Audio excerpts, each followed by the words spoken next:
Guys আজকে দুপুরে আমাদের এখানে অনেক গরম পড়েছিল, গরমের কারণে সহ্য হচ্ছিল না, তাই গোসল করার জন্য বাড়িতে চলে আসলাম। গোসল করতে গিয়ে দেখি আমি বালতি খুঁজে পাচ্ছি না, তারপরে যা হলো চলো সরাসরি দেখা যায়। আরে আমার বালতি কোথায়? আমি তো বালতি খুঁজে পাচ্ছি না, তাড়াতাড়ি আমাকে গোসল করতে হবে।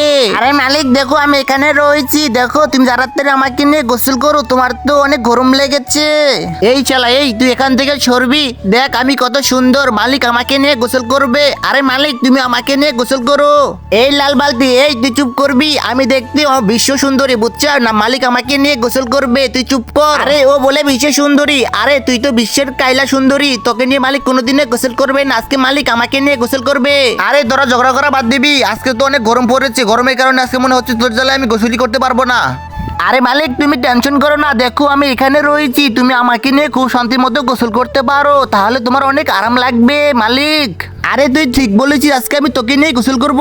বন্ধুরা তোমরা আমার মালিকের জন্য ভিডিওতে লাইক এবং সাবস্ক্রাইব করে দাও।